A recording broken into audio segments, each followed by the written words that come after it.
Реализирањето на проектот Растеме со екоресурси, што се реализираше во општина Кочани преку Еразмус Плюс програмата, беше една од главните теми за кои се разговараше на седницата на Комисијата за финансии и буџет. Вниманието беше насочено кон распределбата на средствата за дел од лицата кои биле вклучени во реализирањето на самиот проект, при што председателот на Комисијата Ѓорѓи Алексов истакна оти поставил советничко прашање за ова, но не добил соодветен одговор. Дали документите или целата документација во врска со сите проекти, како што е и Еразмус Плюс програмата, секва класифициран материјал од строго доверливо или од државна тајна, па така да членовите на Советот на во конкретниот случај на општина Кочани не можат да дојдат до тие податоци и не можат да ги разгледуваат.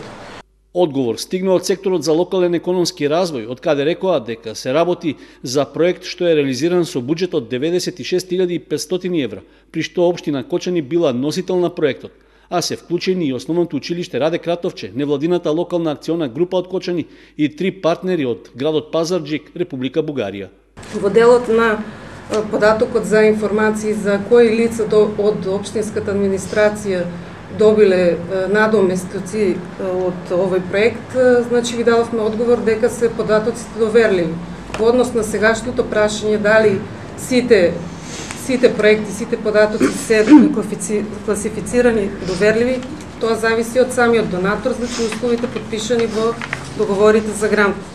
Димитровска додаде дека од Националната агенција за европски образовни програми и мобилност, која е спроведувач на програмата Еразмус Плюс во Македонија, била направена контрола на реализираниот проект во Кочани, но не биле пронајдени никакви пропусти. Сепак, ваквиот одговор од Алексов беше оценет како нецелосен. Прашањето беше мощно јасно кои се тие лица и по кој основ се избрани токму тие лица да ги земат тие средства. Значи, според оноа што го прочитавте како заклучок од извршената контрола, никаде нема одговор дали имат право тие лица да земат средства или немат право.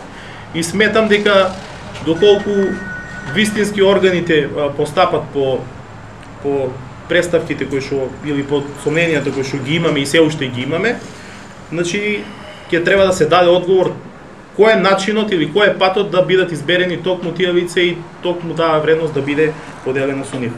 Значи, тоа е едната работа и втората работа, значи ние не смееме да се доведеме во ситуација каде што поради коруптивни дејанија, дали тоа станува збор од вработените или од надворишни лица без разлика, да губеме проекти кои што ќе следуваат во иднина.